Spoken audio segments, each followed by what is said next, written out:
Graça e paz, igreja.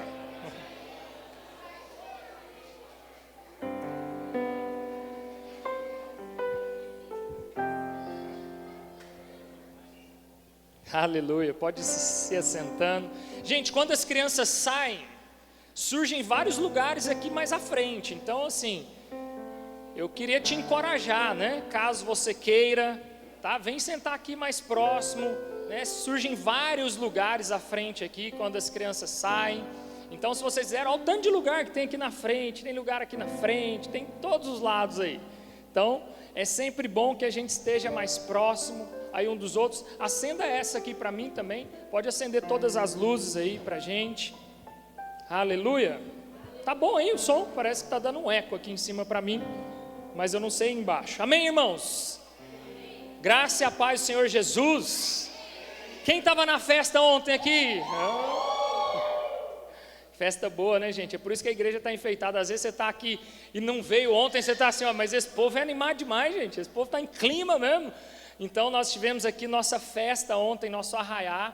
Foi uma bênção, gente. Jesus fez milagre ontem naquele arraiá ali, né? Porque a comida, parece que quanto mais o povo comia, quanto mais o povo levava comida para casa, mais comida tinha. E no final ainda a gente abençoou os irmãos da distribuidora aqui do lado. Nós demos tanta comida para os irmãos da distribuidora, irmãos, que agora sim eu acho que nós ganhamos o coração daqueles irmãos lá. Não é possível, irmão. Tanto de comida, acho que eles nunca tinham recebido. Eles ficaram impressionados, que a gente ia pegando um de cada, ia montando aquele tanto de comida, entregando para eles. E eles, não, tá bom, tá bom. Eu falei, não, tá bom não, irmãos, aqui tem abundância, pode levar. Chama os entregadores, chama quem estiver lá. Então é assim que o reino de Deus, irmãos, ele se espalha. Não é às vezes só através da nossa pregação. A gente poderia pôr uma caixa de som ali na porta, igual tinha, e a gente poderia começar a mandar todo mundo para o inferno, irmãos. Talvez funcionaria para aquele cara que está no desespero, né? Na beira da morte ali, no vale da sombra da morte. E às vezes essa palavra poderia tocar ele, mas às vezes, irmãos, o evangelho é muito mais pregado pelas nossas atitudes do que pelas palavras, pelos atos que nós temos. Então às vezes a gente carrega uma Bíblia para vir para a igreja todos os domingos, mas qual é a Bíblia que você está transparecendo para os irmãos lá fora? Porque quem está lá fora, a Bíblia que ele vai ler é a Bíblia que você transparece. A Bíblia que o mundo lá fora está lendo, igreja, é as suas atitudes, é os seus atos. Está aqui o irmão Luiz Fernando, eu estou olhando para ele está mais bonito careca, mas ele não está acreditando em mim, né? E aí ontem a gente conversando, e ele falando para mim sobre o propósito que ele fez, irmãos. Diferente do Zico, que já é careca e fica por natureza, né? Mas ele não, ele tem um cabelo invocado, igual o meu, assim, ó, usa um gel, né? E aí ontem ele comentando comigo o propósito que ele fez com Deus, de rapar a cabeça em prol de abrir mão da própria vaidade. Eu falei, amém, irmãos, esse é um voto que você fez com o Senhor. Não é religiosidade, mas é um voto, um compromisso que você fez com o Senhor. E é importante às vezes isso, irmãos, porque todas as vezes que ele tiver a oportunidade de se ver no espelho, ele vai lembrar do voto que ele fez com Jesus. Sabe por que nós ceiamos, irmãos? Sabe por que a importância da ceia? Hoje é noite de ceia, essa mesa está montada aí, não é à toa. Sabe por que nós fazemos esse memorial, essa repetição que deveria ser mais constante na sua vida? Você não precisa esperar 30 dias para vir ceiar na igreja. E ora os irmãos que viajam, né? E não vem no dia da ceia e fica 60, 90, um ano sem ceiar, irmãos.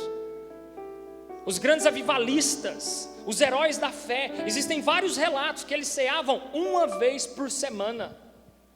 Então você não precisa esperar para ter essa memória. Então assim como o Luiz Fernando rapou a cabeça, um voto que ele fez com Cristo, isso vai trazer a memória. Eu preciso ser um ser humano melhor, eu preciso ser uma pessoa melhor, eu preciso ser isso, foi um voto que eu fiz com Cristo. A ceia, irmãos, é para trazer a memória que você é um pecador, mas Cristo morreu pelos seus pecados na cruz.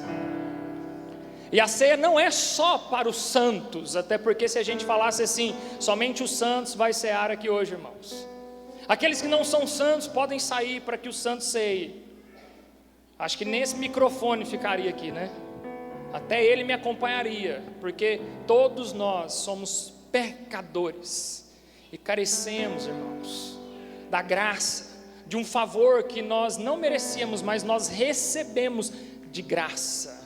Então, quando nós ceamos, nós estamos trazendo à nossa memória o quão bom Ele é, o quão misericordioso Ele foi conosco, porque não havia graça em nós, havia pecado, havia morte, havia sujeira, lama, e Ele veio com o seu infinito amor, irmãos, e pendurou-se no madeiro, por mim e por você. Então por isso que nós vamos fazer isso, até que Ele venha.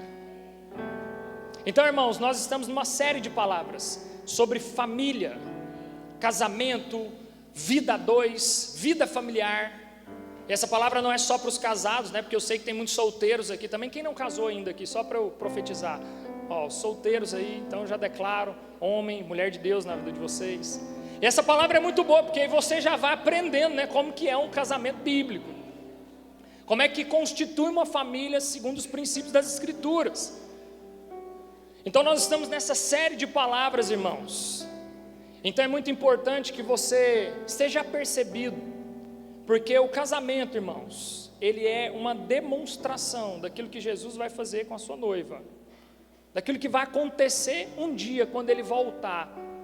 Nós temos que estar preparados como noiva para esse dia, para esse casamento. E Ele já nos deu então uma vida prática aqui na terra, que é o casamento aqui conjugal, a vida conjugal. E nós então estamos nos aprofundando nesse assunto. Dinho, está dando bastante eco aqui em cima. Se você quiser vir aqui para dar uma escutada. Olha só, Mateus capítulo 19, já abra sua Bíblia aí, deixa ela aberta aí para nós. E nós vamos ler um pouquinho. Nós estamos nessa sequência de palavras, começamos então domingo passado, e provavelmente a gente deve seguir aí enquanto o Senhor for nos direcionando. Nós não temos pressa, né, irmãos, naquilo que o Senhor quer falar. Se Ele quiser falar por 1 mês, 2 meses, 3 meses, o resto desse ano a gente vai falar.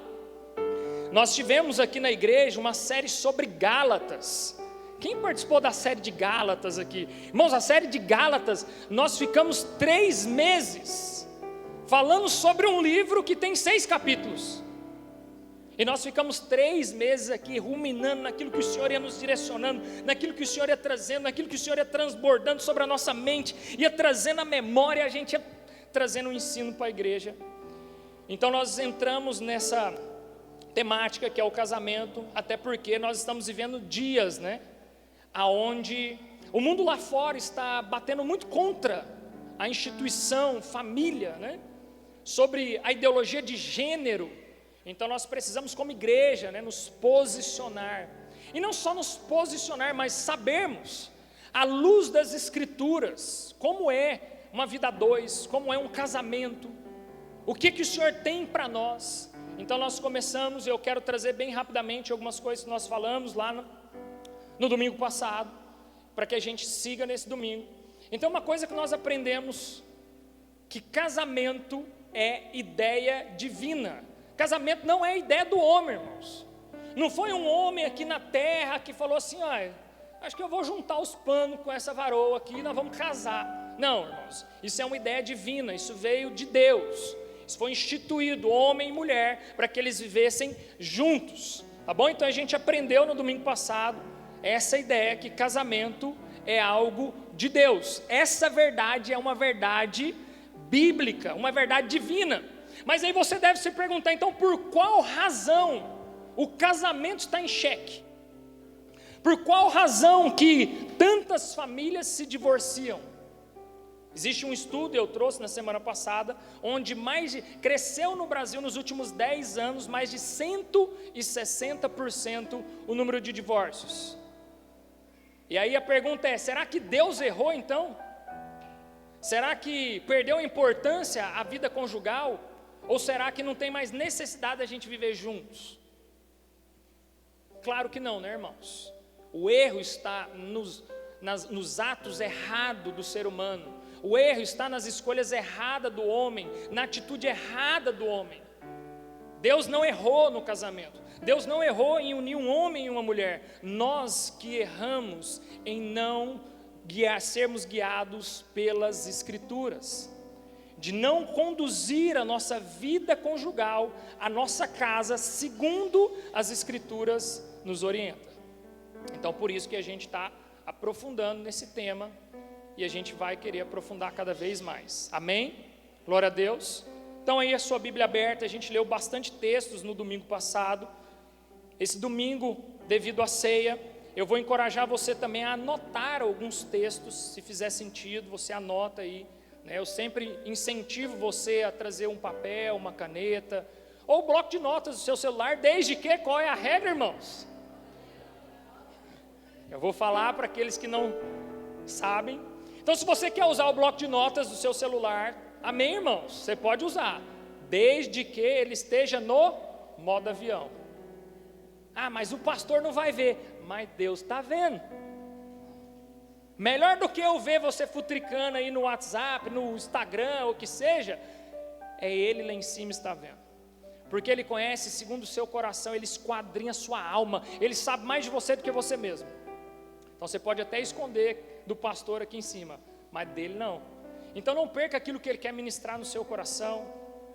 Não perca aquilo. Ele não te trouxe aqui, irmão, simplesmente para você sentar aqui, ficar no ar-condicionado, comer um pão e tomar um suco de uva no final.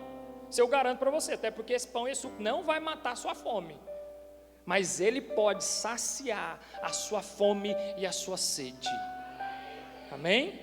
Então Mateus capítulo 19, versículos 5 e 6, diz assim: e os instruiu, por esse motivo o homem deixará pai e mãe e se unirá à sua mulher, e os dois tornarão uma só carne.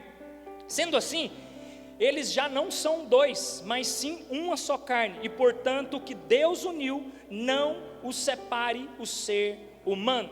Amém? Curva a sua cabeça, feche seus olhos, eu quero orar mais uma vez com vocês. Pai, muito obrigado por estarmos aqui nessa noite. Espírito Santo de Deus, traga agora a nossa mente a uma concentração naquilo que o Senhor quer ministrar, aquilo que o Senhor quer falar conosco nessa noite.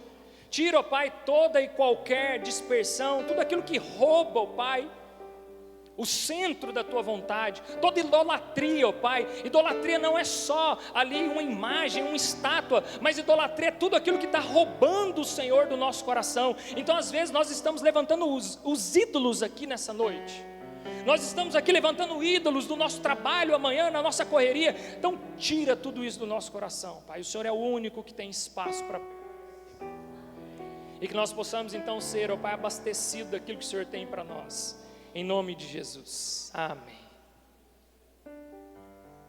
Irmãos, mesmo que haja, mesmo que exista crises, brigas, divórcios, perseguição, e cada vez mais a perseguição tem aumentado e irá aumentar.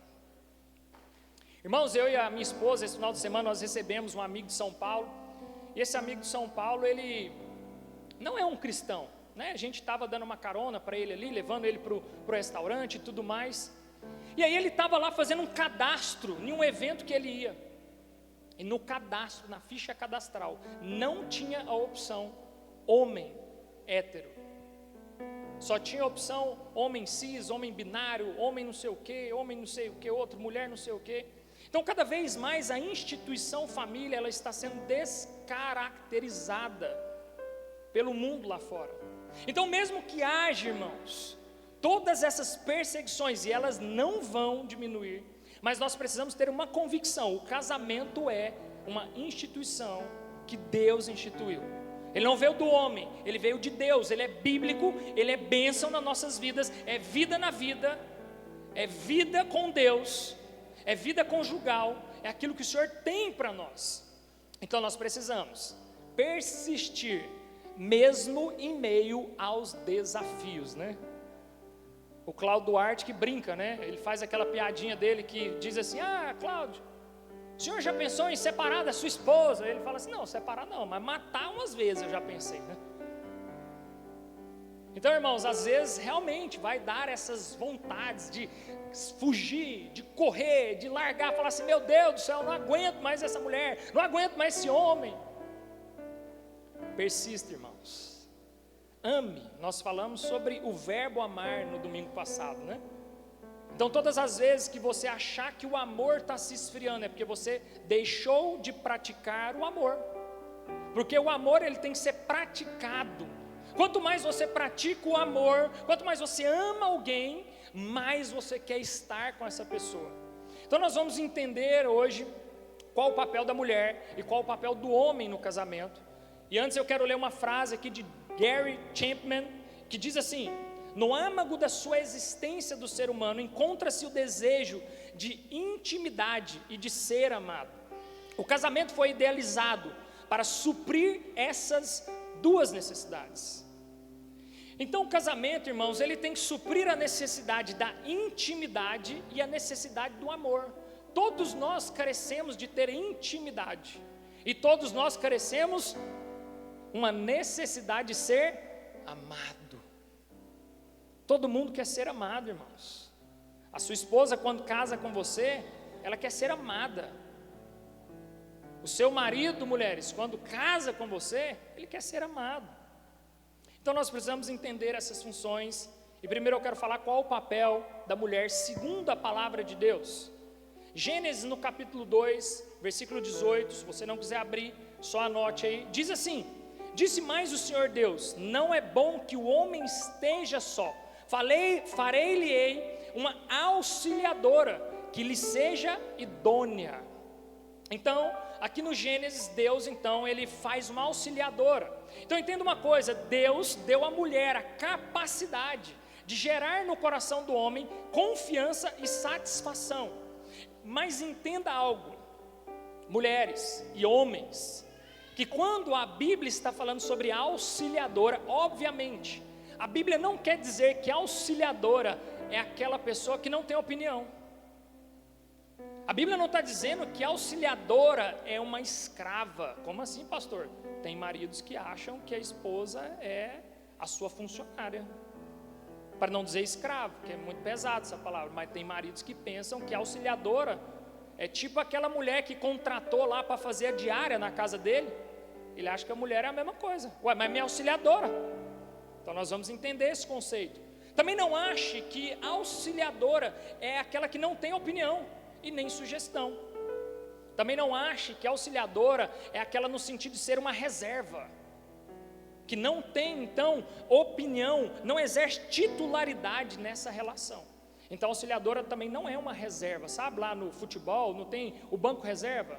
É os auxiliadores, né? Se o cara lá que é o titular machucar, chama aí então o reserva. Não é bem assim, tá? Em 1 Pedro, no capítulo 3, versículo 1 e 2, vai anotando, tá, irmãos? Depois você vai junto aí com o seu cônjuge na sua casa, vocês vão aprofundar esse estudo, tá? Mas segundo Pedro, essa submissão, olha o modo que ele vai falar dessa submissão. Do mesmo modo, mulheres, sujeitem-se a seus maridos, a fim de que, se algum deles não obedecerem à palavra, sejam ganhos sem palavras pelo procedimento de sua mulher, observando a conduta honesta e respeitosa de vocês. Então, se submeter ao seu marido, muitas vezes vai ser você não querer confrontar. O que ele vai falar assim, ó? Sejam ganhos sem palavras. Então, muitas vezes, essa submissão, mulheres sábias, pelas quais vocês foram chamadas, para serem ali a sabedoria da casa de vocês, vocês têm que ter essa sabedoria de muitas vezes, não entrar num confronto. Não entra num confronto, mesmo que haja atritos, tá, irmãos? Atritos, nós já estudamos sobre isso, né?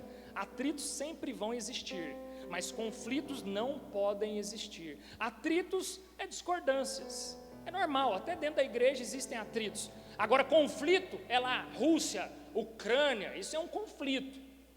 É duas pessoas jogando de lados opostos. Então, dentro da sua casa não pode haver conflitos. E uma das maneiras de não haver conflitos, sabe o que é, mulheres? Auxiliadoras, sábias, submissas. Quando estiver rolando um atrito, o que você tem que fazer? Na sua sabedoria. O que Pedro fala aqui? Que ele seja ganho sem palavras, mas no seu procedimento, na sua honestidade, no seu respeito. A palavra submissão, no original, ela significa um amor respeitoso. Então, o que é a submissão, esposas, aos seus maridos? Respeito a ele. Vocês precisam respeitar os seus maridos. Então essa é a maneira mais fácil de você então evitar que dentro da sua casa existe uma guerra, um atritozinho que vira uma guerra. É vocês então, na sabedoria de vocês, respeitarem. E olha só, Tito capítulo 2, versículo 3 e 5, tomem nota aí, diz assim: quais os benefícios então para vocês mulheres em se submeterem, e para vocês também, viu, maridos? Olha só, semelhantemente, ensine as mulheres mais velhas a serem reverentes na sua maneira de viver, e não serem caluniadoras, nem escravizadas a muito vinho, mas serem capazes de ensinar o que é bom. Assim poderão orientar as mulheres mais jovens a amarem seus maridos e os seus filhos, a serem prudentes, puras e estarem ocupadas em casa, e a palavra de Deus não seja e serem bondosas e sujeitas aos seus próprios maridos, a fim de que a palavra de Deus não seja difamada. Então, algumas coisas que a gente enumera aqui, alguns benefícios: realização, harmonização da casa, exemplo para os filhos, segurança, proteção, e que a palavra de Deus não seja difamada. Então esses são alguns dos benefícios de vocês, mulheres, se submeterem aos seus maridos. Agora, existe uma coisa também, maridos: as mulheres vão se submeter a homens que transmitem para as mulheres confiança, segurança e proteção. Nós vamos chegar lá. Lembra que nós falamos no domingo passado? O amor do marido pela esposa é o mesmo amor que Cristo teve pela igreja. O que ele fez pela igreja? A Bíblia não fala que as mulheres têm que se jogar na frente de uma bala para salvar o marido, mas o marido deveria fazer. Então, mulheres, eu sei que a missão de vocês é difícil, né, em se submeter muitas vezes, às vezes guardar no silêncio. Mas maridos, vocês têm uma árdua missão. O amor é sacrificial. É muito mais fácil uma mulher submeter um homem pelo qual ela fala assim: por ele eu me submeto, porque eu sei que ele morreria por mim. Às vezes, sabe por que está difícil a submissão dentro da sua casa? Porque você não transmite essa segurança para sua esposa. Talvez a sua esposa olhe para você e fale assim: eu não sei se ele morreria por mim não, hein? E essa falta de segurança e proteção faz com que você tenha dificuldade na sua submissão. Esses desajustes, irmãos, esses desajustes que têm causado tanto conflito dentro dos lares. Mas olha só o que Provérbios vai nos ensinar. E aí toma nota desses textos aí. A mulher graciosa alcança honra, como os poderosos adquirem riqueza. Provérbios 11:16. Provérbios 14:1 diz assim: a mulher sábia edifica a sua casa, mas com as próprias mãos a insensata derruba a sua. Provérbios 21:9. Melhor é viver num canto sob o telhado do que repartir a casa com uma mulher briguenta, rixosa. Provérbios 21:19. Melhor é viver no deserto do que com uma mulher briguenta e amargurada. Provérbios 27, as mulheres estão caladinhas, dá um glória a Deus aí, meu irmão. Pelo menos os maridos, né? Glória a Deus, irmão. Fala a Deus. Provérbios 27, 15, 16. Diz assim: a esposa briguenta é como a goteja constante num telhado chuvoso. Detê-la é como derreter o vento, como apanhar óleo com as mãos. Então Provérbios aqui está dizendo, irmãos, e completando aquilo que Pedro fala sobre a submissão, que muitas vezes então, mulher, na sua submissão, na sua sabedoria, você como auxiliadora, a melhor coisa, sabe o que você faz? Guarda no silêncio, guarda na oração. É na oração, é no seu exemplo, é no seu respeito pelo seu marido, que os conflitos eles vão se encerrar, que os atritos eles não vão continuar. Mas nós vamos chegar nos homens também. Mas olha só, por que a mulher deve ser submissa ao homem? Efésios 5, 23, abra lá em Efésios nós vamos ler mais alguns textos, então pode deixar aberto lá em Efésios. Efésios 5, 23, Diz assim: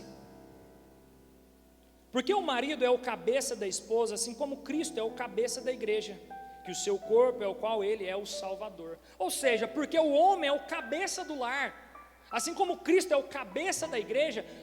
Esse é um dos principais motivos, esposas, pelo qual vocês precisam se submeter. Mas o que significa cabeça? Cabeça significa degrau, ordem, aquele que traz ordem. É uma posição. A liderança do marido está arraigada nos princípios das Escrituras. A Bíblia diz que o homem foi criado primeiro. 1 Timóteo 2,13 vai dizer, porque primeiro foi criado Adão, depois foi criado Eva. Então nessa ordem cronológica o homem foi criado primeiro. Então esse é um dos motivos pelo qual também o homem é o cabeça. 1 Coríntios 11, 8 e 9 diz assim: pois o homem não se originou da mulher, mas a mulher do homem. Além disso, o homem não foi criado por causa da mulher, mas a mulher por causa do homem. Então, irmãos, esses conceitos bíblicos, eu sei que nós vivemos dias que às vezes essas pregações elas são até difíceis, né, de serem ministradas, irmãos. Eu sei porque eu não estou ouvindo nenhum glória a Deus, nenhum aleluia, irmãos. Sei que isso bate mais profundo, irmãos. Mas nós fomos comissionados, né, a trazer ensino à igreja. Esse é o nosso papel e a nossa responsabilidade como pastores nessa casa. Amém? Então entenda uma coisa, existem movimentos aí muito fortes, né, de feminismo, e a gente tem acompanhado isso aí. Mas muito dos movimentos feministas, se você for estudar na essência, irmãos, eles saíram de dentro da igreja. Sabia que as principais cabeças, e o Gilberto Araújo, né, de Brasília, depois escutem o Gilberto Araújo, cara incrível que estuda muito sobre isso. Ele é professor ali em Brasília, na Universidade Federal, então ele acompanha muito, né, o Gil, muito esses movimentos, ele sempre está ali trazendo o evangelho de alguma maneira. Uma das principais mulheres que encabeça o movimento feminista no Brasil, filha de pastor. Aí sabe por quê? Porque essa é uma expressão de um outro movimento que nasceu até antes do feminismo, sabe qual que é? O machismo. E aí a gente confunde muito masculinidade com machismo. Não tem nada a ver uma coisa com a outra. Você tem que ser masculino, homem, viril, né, André? Quem olha para o André acha que o homem é um monstro, mas é um cara carinhoso. Ele vem e te abraça, você fala, meu Deus, aí. Por quê? Não deixa de ser um homem como tem que ser, mas ele tem o evangelho na vida dele, que o transformou em amor. Então, masculinidade, irmãos, é você ser homem na sua essência, do gênero masculino. Agora, você ser um cara que confunde masculinidade com machismo, você está gerando esses movimentos. E aí quando essa mulher vai falar por que então ela encabeça um movimento feminista, dentro do depoimento dela, o que ela fala? Porque eu vi o meu pai abusar da minha mãe emocionalmente dentro da minha casa. Porque a minha vida inteira eu vi o meu pai subir no púlpito, pregar o evangelho, mas dentro de casa ele era um abusador emocional da minha mãe. Então esse desequilíbrio, irmãos, esse desajuste é que está destruindo as famílias. É a gente não saber de fato, biblicamente, como nos posicionar. Mulher submissa não quer dizer que você não tem o seu valor. Não quer dizer que você não tem opinião na sua casa. Óbvio que tem. Todas as vezes que eu fiz alguma coisa sem ouvir a opinião da minha esposa, deu ruim. Por isso que eu não faço mais nada sem falar com ela. Sabe por quê? Ela é a mulher de oração, ela é a mulher de intercessão. Eu sou o cara da provisão, eu sou o cara que eu vou buscar o alimento, eu vou trazer para dentro de casa. Eu sou o protetor, eu protejo a família, eu morro pela minha casa. Agora ela é a mulher que tem a conexão com o céu, porque ela é a mulher que entra para dentro do quarto, dobra o joelho e fica ali intercedendo enquanto eu saio para cumprir o meu papel. Então que nós não devemos confundir, irmãos, mas muito cuidado, mulheres, com essa onda de feminismo. Vai ter que, nós estávamos até conversando, eu estava conversando com a minha esposa, nós vamos ter, depois elas vão organizar aí a mulherada, um chá da tarde, justamente para falar só sobre o movimento feminista, porque muitas vezes, vocês mulheres, têm alguma característica desse movimento sem perceber. Então, quando você estuda a fundo biblicamente, você começa a entender com quem domina sobre o assunto, você vai começar a entender e falar assim: nossa, eu já estava um pezinho lá e nem percebi. Então nós precisamos, irmãos, trazer a consciência da igreja, para que a gente ande segundo as Escrituras. Amém? Dentro da criação, o homem se torna incompleto quando ele não tem uma mulher auxiliadora. Então é importante, homens, que você, na sua completude, tenha uma mulher auxiliadora. Mas agora eu quero falar da parte do homem, segundo a palavra de Deus. Amém, homens? Amém, mulheres? Porque agora vocês vão ver também que o homem está lascado aí nessa história, viu? Vocês estão achando, irmãos? O homem é aquele que de fato ele tem que dar a vida, irmãos. Sabe por que você tem que então discernir no Senhor? Vai casar, irmãos? Amém, nós estamos aqui para casar você. Começou a namorar, tem que namorar para casar. Nós estamos aqui para orar, acompanhar, ajudar você. Mas deixa eu te falar uma coisa: antes de você colocar uma aliança no dedo de uma mulher, você tem que se perguntar: será que eu tenho coragem de morrer por ela? Se bater aquela duvidazinha assim, espera mais um pouco, pede uma direção para o Senhor. Não precisa ter pressa não, irmãos. Espera no Senhor, até você ter essa convicção, irmãos. Porque se você não tem essa convicção no peito, você não transmite isso para dentro da sua casa. E o amor do homem, o significado do amor do homem na Bíblia, no original, ele quer dizer proteção. Esse amor, ele é substituído pela palavra proteção. Você é o que protege o seu lar, inclusive morrer por ele. Então Efésios capítulo 5, você que está aí com a sua Bíblia aberta, versículo 25 em diante, vai dizer assim: maridos, amem suas mulheres, assim como Cristo amou e se entregou a si mesmo por ela, para santificá-la, tendo-a purificado pelo lavar das águas mediante a palavra, e apresentá-la a si mesmo como igreja gloriosa, sem mancha, nem ruga ou coisa semelhante, mas santa e inculpável. Da mesma forma, os maridos devem amar as suas mulheres como a seus próprios corpos. Quem ama a sua mulher, ama a si mesmo. Além do mais, ninguém jamais odiou o seu próprio corpo, antes o alimenta e dele cuida, como também Cristo faz com a igreja, pois somos membros de um corpo. Entenda uma coisa, irmãos, nós precisamos amar as nossas esposas com esse amor, o mesmo amor que Cristo teve pela igreja. Então eu não amo a minha esposa apenas por causa da beleza dela, mas eu a amo para torná-la mais bela, mais santa, mais pura e mais parecida com Cristo. Até porque, irmãos, quem casa com beleza, ela vai passar. Para sustentar, né, vovó? Não pode ser só a beleza, irmãos. Tem que ser muito além disso, o seu amor, maridos, pela sua esposa. E nós vivemos uma geração da comparação. E a comparação, irmãos, tem colocado muita gente numa depressão profunda. Então não adianta, irmãos. E falando da questão de beleza e de aparência, porque nós vivemos muito essa geração da comparação, e tem homens que às vezes casam com alguma mulher para que seja um objeto, né, de troféu para ele. Irmãos, você não casa com a mulher só por conta da beleza exterior, mas por conta daquilo que ela carrega dentro do interior, aquilo que tem dentro dela, que é o Espírito Santo de Deus. Não acha, mas ela é tão linda, irmãos. Você não viu ela brava. Você viu o que Provérbios fala sobre a mulher rixosa? Pode ser a mais bela do mundo, se ela for rixosa, irmãos, ela se torna insuportável. Você vai querer devolver a mercadoria. O problema é que os pais, muitas vezes, vão falar assim: nem eu quero, pode levar. Então, irmãos, uma das coisas mais importantes quando você está nessa fase, né, de se conhecer aí, de conhecer um ao outro, de galantear, de namorar, é conversar. É conhecer a pessoa na essência. É você conhecer de fato essa pessoa que você vai viver uma vida inteira, irmãos. Sabe por quê, irmãos? Você deve tratar a sua esposa com amor, com carinho, porque a esposa amada, ela fica mais bonita. Você já viu quando o seu casamento vai bem, o tanto que a sua esposa fica muito mais bonita? Agora, quando o seu casamento não vai tão bem, irmão, você só olha para ela e parece que você só consegue enxergar defeito.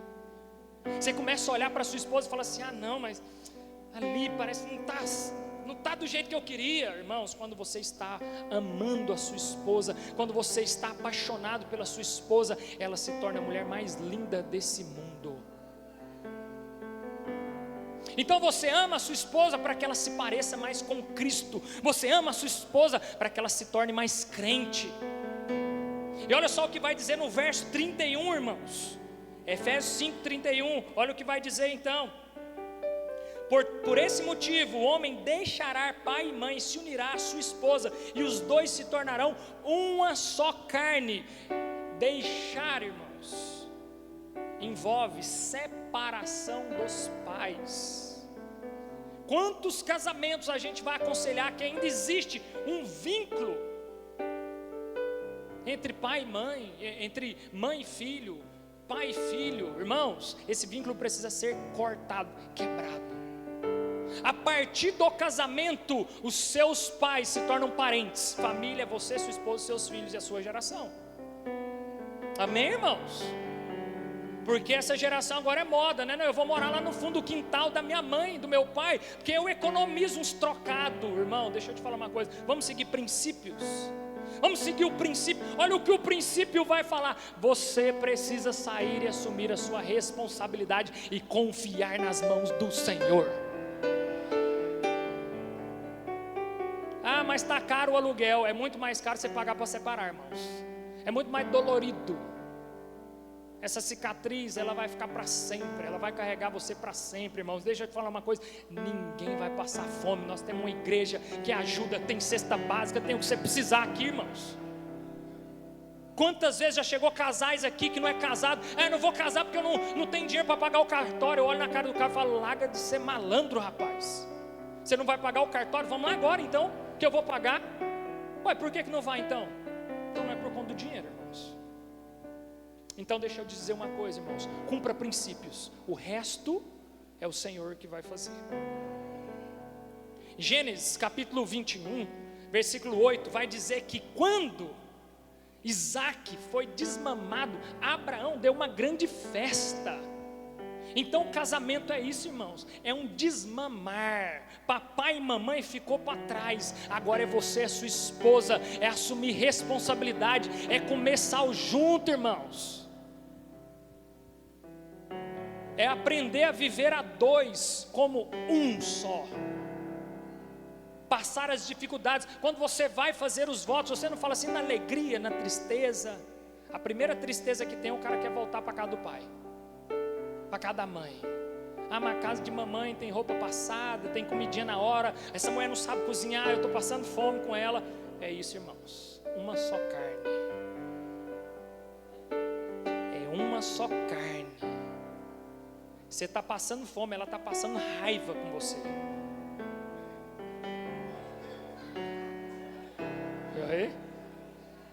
E ai da mulher rixosa, né? Então não deixe a sua mulher brava, irmãos, porque é muito pior. E olha só, maridos, vocês devem amar a sua esposa, tendo alvos para o coração dela. Então o seu amor é para ajudar a sua esposa a se tornar mais madura. O seu amor é para tornar a sua esposa honesta em suas condutas, como Pedro nos auxiliou. A sua conduta, maridos, é para que a sua esposa se torne mais linda perante os olhos do Senhor e aos seus também. Irmãos, Provérbios 31, 28. Põe aí para nós na tela. Olha o que vai dizer. Consegue pôr? Saiu? Provérbios 21. Eu vou abrindo aqui então. Provérbios 21. Provérbios 31, perdão. 28. Olha o que vai dizer. Seus filhos fazem questão de elogiá-la, e o seu marido proclamam suas virtudes, afirmando. Olha o que diz no 29. Maridos, aprendam isso. Muitas mulheres são notáveis, tu, porém, de todas sobrepuja. Pega essa aí, homens. Vocês não entenderam, não? Muitas mulheres são notáveis. Eu vou trazer para o hoje, tá? Eu vou trazer uma tradução mais moderna para nós. Muitas mulheres são bonitas aí fora. Tem muitas mulheres que têm uma boa aparência, são notáveis, são inteligentes. Mas tu, minha amada, sobrepuja, está acima de todas elas. Então é isso que está ensinando, irmãos. Então a pedagogia que é que você precisa falar, maridos, palavras de encorajamento. A sua esposa é a parte mais frágil dessa relação. Uma esposa, irmãos, ela não consegue a submeter a alguém opressor. Mulher é a parte frágil da relação. Mulher é o sexo frágil. Imagina um homem opressor que não encoraja a sua mulher. Como ela consegue ser submissa, irmãos? Como ela vai conseguir se submeter a um homem desse? Na verdade, ela vai se sentir oprimida. Então, maridos, encoraje as suas esposas. Eleve o ânimo das suas esposas. Mesmo que não esteja tão bom ali a lataria, você fala assim, tá bom, nós podemos melhorar, mas tá bom, vamos melhorar juntos. Encoraje ela a melhorar junto com você então. Porque é muito engraçado, né? Que os homens querem exigir das mulheres uma beleza extrema, mas o homem tá de boa, né? Tá sexy, a barriguinha, tá tudo certo. Mas a mulher não. A mulher que tem um filho, carrega ele 9 meses aí, depois tem que voltar, tem que estar tudo impecável. E o homem está lá de boa, tranquilo, não preocupa, não arruma, não dá um tapa na beleza. E eu não estou falando de vaidade não, irmãos. Eu só estou falando de um senso de equilíbrio. Não cobre de alguém aquilo que você também não pode dar. Amém? Glória a Deus, irmãos. Então não cobra, né? Ah, mas é do fulano lá fora. Você está olhando para fora, irmãos, olha para você. Olha para a sua, elogia a sua, porque ela vai ter ainda mais motivos para se tornar cada vez mais bela para você. Quando o marido ama a sua esposa, consequentemente, quando ele ama, segundo as Escrituras orienta, assim como Cristo amou a sua igreja, consequentemente, sabe o que vai acontecer nessa relação? Submissão. Você vai ter uma esposa submissa, uma ajudadora, assim como a Bíblia diz, Cristo, Deus fez então a mulher para ser uma ajudadora, uma pessoa que vai te ajudar, uma pessoa parceira, uma pessoa que você pode contar para todos os momentos, irmãos. Quantas vezes nós preferimos contar com os amigos do que com a própria esposa? Quantas vezes, irmãos, a gente tem segredos com os nossos amigos? A gente conta os nossos segredos mais secretos para o nosso melhor amigo, e mulheres também, mas não conta para o marido, não conta para a esposa. Vocês são um só, esqueceram? Um só não tem que ter segredos. Até porque, irmãos, o dia que esse segredo for descoberto, isso pode ser um grande atrito nesse relacionamento. Então não guarde segredos, não esconda coisas do seu cônjuge. Seja um livro aberto, vocês são um só.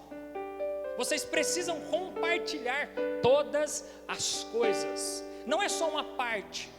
Você não se entrega só uma parte, né? A gente já falou aqui, né? Eu sou 99%. Imagina se eu chegar na minha esposa, falar para ela assim: meu amor, eu sou 99,9999% fiel a você, mas tem um 0,000111 aí que é vagabundo.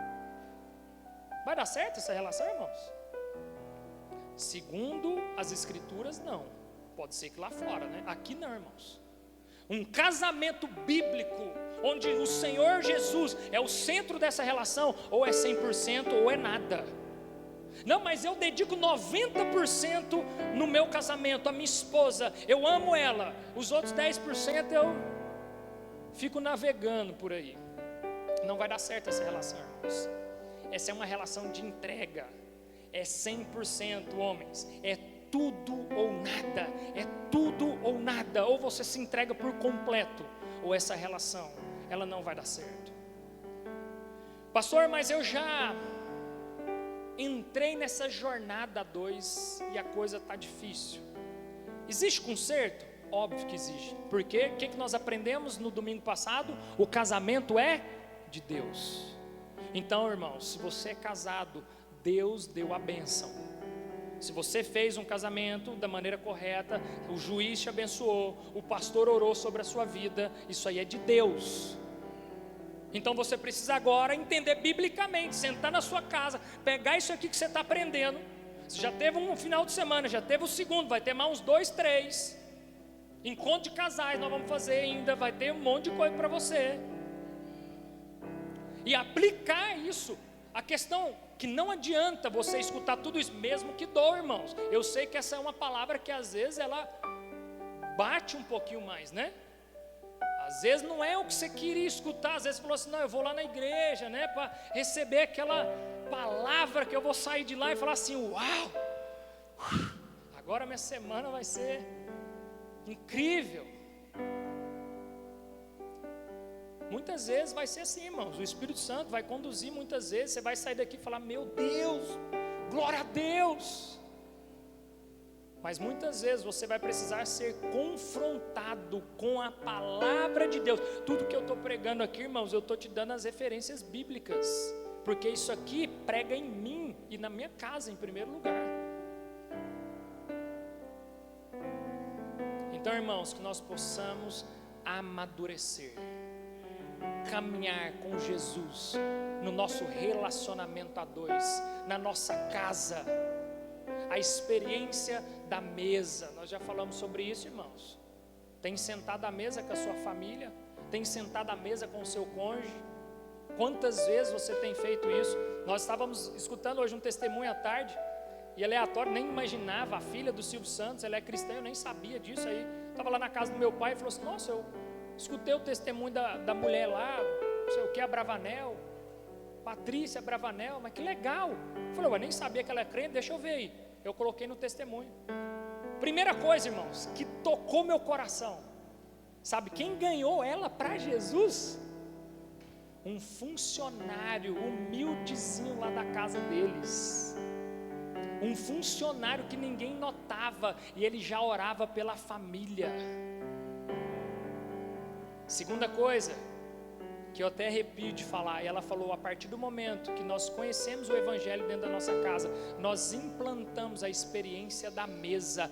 Todos os dias, era regra dentro da casa do meu pai, 7:30, todo mundo tinha que estar sentado na mesa, jantando juntos. Então, irmãos, se nós não começarmos a colocar em prática aquilo que a Bíblia está nos ensinando, aquilo que é o Evangelho, não adianta você só casar achando que vai ser feliz. Não adianta você casar buscando felicidade, buscando prosperidade, né? Porque muita gente fala assim, depois que você casar vai vir uma bênção da prosperidade sobre a sua vida. Amém, irmãos? Pode ser que sim, mas pode ser que também você vai passar primeiro por um vale aí, né? Vai ter que comer sal junto, vai ter que se virar para pagar as contas. É um processo para cada um. Cada um vai ser tratado de uma maneira. Mas entenda uma coisa, o casamento bíblico, irmãos, é bom demais da conta. Você conduzir a sua casa segundo as Escrituras ensinam, isso é uma bênção. E para a gente chegar então ao final, eu trazer para vocês o entendimento. Mulheres, submissão está relacionado a entregar-se ao marido em respeito. Então essa é a submissão bíblica, é você, mulheres, se entregar ao seu marido em respeito. Homens, o amor que vocês precisam ter pela sua esposa é entregar-se à sua esposa, assim como Cristo se entregou pela igreja. Isso é igual a uma proteção. A sua esposa precisa olhar para você e enxergar em você proteção, segurança, um lugar seguro, um porto seguro. A partir do momento que ela enxerga isso em você, irmãos, vai ficar muito mais fácil ela ser respeitosa com você, ela ter essa submissão de respeito dentro da sua casa, com você ali, nas suas ideias, nos seus devaneios, no seu nervosismo, na sua explosão, na sua correria do dia a dia. Tudo se encaixa, irmãos. Tudo começa a ficar mais equilibrado dentro do seu lar quando você cumpre as funções segundo o Senhor ordenou, segundo aquilo que Deus nos direcionou. Mulheres, vocês podem ir para a rua trabalhar? Pode, deve, fica, não tem problema. A Bíblia não está condenando isso, irmãos. Não é sobre isso. Não quer dizer que mulher submissa é aquela que fica só dentro de casa, lavando roupa, fazendo comida. Não, apesar que se você tem essa vocação, faça e cumpra o seu papel. Se for para salvar o seu casamento, é isso o remédio. Esse é o remédio, irmãos. Mas discirna no Senhor, lembrando que qual é a função do homem? Trazer a proteção e a segurança. É nele, mulheres, que vocês vão se apoiar em proteção e segurança. Não se apegue com proteção no seu emprego, porque eu tenho um bom emprego, se o meu marido me largar, eu estou tranquila. Esse é um pensamento muito errado, irmãos. Não se apoie no seu dinheiro, no seu emprego, no seu trabalho, por mais que você tenha, e desenvolva bem o seu trabalho. Amém, é mérito seu, mas não se escore nisso, porque a proteção e a segurança do seu lar não pode ser o seu emprego, nem o dinheiro que você ganha, tem que ser o seu marido. Mesmo que você ganhe mais que ele, irmãos, você ainda assim tem que se submeter a ele em amor, falar assim, está aqui, nós não temos o meu dinheiro, o seu dinheiro, é um dinheiro só, é o dinheiro nosso, é o nosso dinheiro, é a nossa casa, e eu como esposa respeitosa, submissa, quero ouvir a sua opinião, como que nós vamos usar esse dinheiro? Amém, irmãos? Glória a Deus. E marido, a mesma coisa. Não, mas o dinheiro é meu, eu que trabalho. Ela não faz nada, eu que trabalho. Não, ela faz muito. Eu sou pai, irmãos, quando a Sara precisa sair e a Rebeca tem que ficar comigo uma tarde, irmãos, meu Jesus, eu vejo o quanto é trabalho. Vocês acham que elas não trabalham? Faz o teste, bonitão. Assume a função um dia. Vai fazer comida, vai lavar a casa, vai cuidar dos meninos. Elas trabalham muito, mas cada um tem a sua função, irmãos. Cada um tem o seu papel. O que falta hoje, sabe o que é? Nós sermos guiados pelo que as Escrituras nos ensinam, não pelo que o mundo lá fora tem falado, não pelo que o mundo lá fora. Hoje na rodinha das mulheres o que elas mais falam é sobre isso. Busque a segurança, porque se um dia de amanhã o seu marido te largar, você tem segurança. A nossa segurança, irmãos, é Cristo Jesus. Ele é a nossa segurança. Então não fica com essa mentalidade que o mundo está tentando implantar na cabeça de vocês, mulheres, e vocês, homens. Parem de olhar para o jardim do vizinho. Para de olhar para a grama do vizinho, mas ela está tão bem cuidada, a grama do vizinho, vai cuidar da sua. A sua não está bem cuidada, é porque você não está regando, você não está cuidando, você não está amando como deveria amar, você não está investindo no seu relacionamento. Domingo que vem nós vamos falar sobre a agenda do casal, a agenda da família. Qual é a agenda que você está tendo para a sua casa? Qual é a agenda que você está dedicando para cuidar da sua família? Vocês têm o dia do casal na casa de vocês? Você entendeu, irmãos? Nós vamos entrando num fluxo, num loop que o mundo está colocando na nossa vida. A agenda corrida, tem tempo para mais nada. Eu não tenho tempo para minha esposa, eu não tenho tempo para meus filhos, não tenho tempo para minha casa, eu não tenho tempo para mais nada. Para tudo, Marta. Vai ser como Maria, se joga aos pés do Senhor e descansa. Mais vale aí a sua casa, irmão, seu casamento, salva a sua casa, salva o seu casamento, não preocupa com o resto não, o Senhor vai providenciar na medida recalcada, justa para cada um.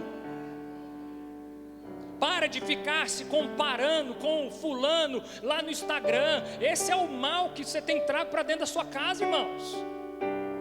Porque você está comparando, aí a mulher fala assim, mas o marido do fulano de tal lá, ó lá para você ver, leva ela para passear, leva ela para comer, não sei aonde. E o homem do outro lado fala assim, ó, tá vendo lá, a mulher do outro lado está sarada, está bonita, está se cuidando. Irmãos, olha para vocês, olha para a sua casa, A Bíblia fala que o homem e a mulher se tornarão um. Ele não fala que é a vizinhança, os amigos, todo mundo vai tornar um só, porque hoje com rede social parece que todo mundo virou uma família só, né? Às vezes você sabe mais da família do famoso lá. Como é que é o nome daquela mulher que as mulheres tudo seguem aí? Aí, viu? Estou falando, nem falei o nome, você já sabe quem é a mulher. Eu nem falei o nome da mulher. Mas às vezes vocês sabem mais da vida dessa mulher aí do que da vida do seu marido. Estou falando errado? Às vezes, irmãos, a gente está muito mais ligado na vida dos outros do que na nossa própria vida. Então, irmãos, vou dar um conselho para os irmãos: faz um jejum. Sabe aquele jejum falsificado, né? Que o jejum original é a abstinência ali do alimento e tudo mais. Vamos fazer um jejum de rede social aí, de coisa que está tirando aí seu casamento do foco. Amém, irmãos? Glória a Deus. Então vamos cear, né, irmãos? Amém? Glória a Deus, para ver se o Cristo nos purifica um pouco mais, né, irmãos? Porque nós somos pecadores, irmãos. Por isso nós carecemos da graça do Senhor, desse favor que nos alcançou, não por mérito, irmãos, porque ninguém aqui fez mérito algum para merecer o que nós iremos participar hoje, do corpo que foi dilacerado, o sangue que foi derramado, um Cristo que foi crucificado, um judeu de 33 anos, irmãos. Eu tenho 36 anos e eu ainda não vivi nada. Cristo se entregou aos 33 anos de vida por você. O homem que mais nos ensina sobre o casamento, e ele nem casou, sabe por quê? Porque ele nos prepara para o maior casamento da história. E eu e você, como noiva, precisamos estar preparados. Eu quero te convidar a se colocar de pé, irmãos. E agora é aquele momento, irmãos, que você precisa começar aí, a se conectar com o seu Criador. Não é agora o momento que você precisa começar a fazer aquele filme, começar a jogar os pecados tudo no ventilador, não, irmãos.